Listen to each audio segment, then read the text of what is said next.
What's up, family? Welcome to the Brandon Holmes YouTube channel. So glad you decided to join us today. Go ahead and hit that subscribe button if you haven't already. At the end of this video, go ahead and leave a like and a comment.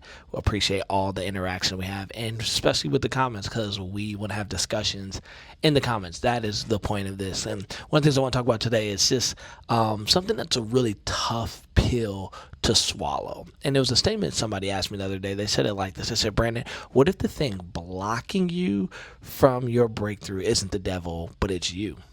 What if the thing that's blocking you for your next level isn't the enemy, it's you?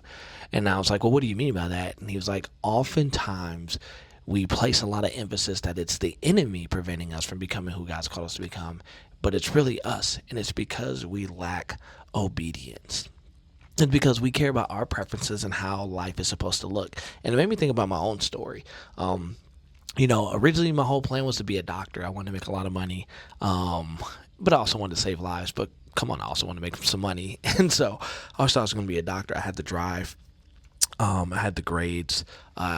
I had the vision for it. I feel like I had the skill set to pick that up. And on my journey, eventually God came to me and was like, I'm going to call you in a full-time ministry. And I was like, that's crazy, because I don't even want to be a pastor. My dad was a pastor. I'd been surrounded by pastors, and that was the one thing in my life that I did not want to do, which is be in full-time ministry, become a pastor.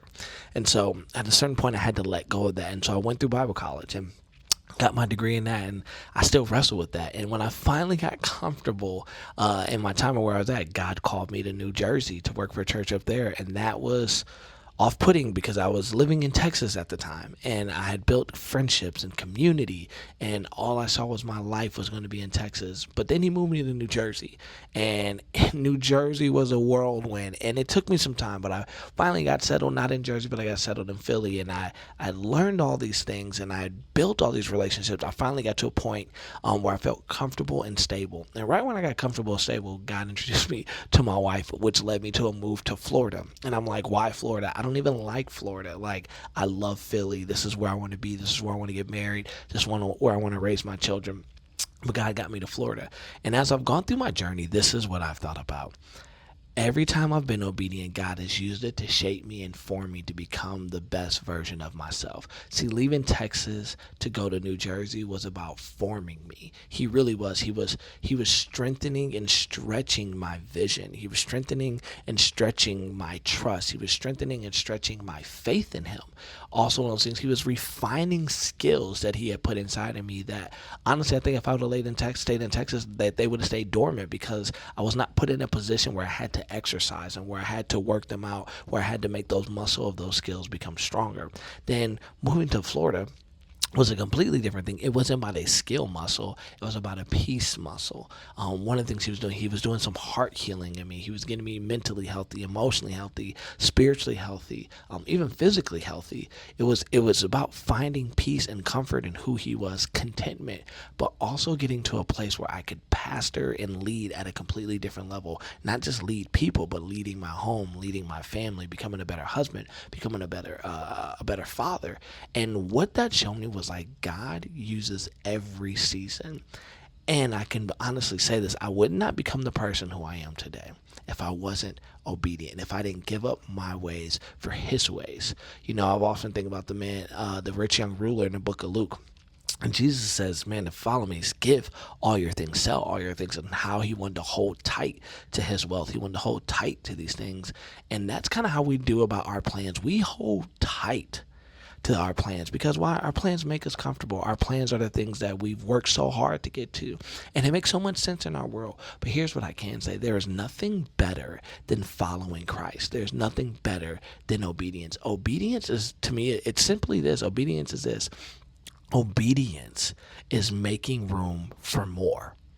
Oftentimes we look at obedience means we have to give something up, right? Because you have to sacrifice, because you have to trust. But really, I've had to shift the perspective in my mind. Obedience means God is making room for more in my life. And I'm talking about more of the things that he wants. And that's not always cars, cribs, clothes. Sometimes the more is more peace. Sometimes the more is more joy. Sometimes the more is more community. Sometimes the more is more vision.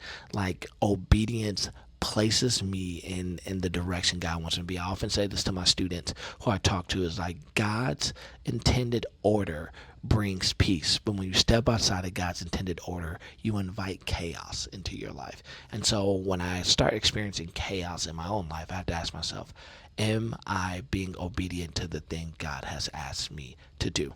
And so I don't know if you're feeling that way today. You're feeling like you're stuck. You feel like you don't know if there's anywhere else to go. You feel like this isn't how it's supposed to be. That is okay. The thing I want you to start thinking about is there something God is asking you to do that you haven't been doing? And if that isn't the case, you are doing stuff that God's asked you to do, hang in there. I promise you, there's always something that's on the other end of what God is asking you to do.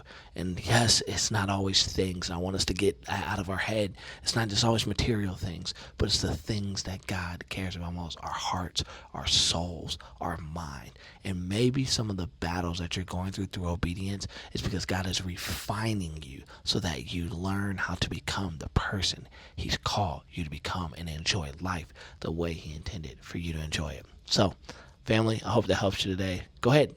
Let me know in the comments what you think, what you're struggling with letting go of, or how this may have impacted you, or how you don't agree with it.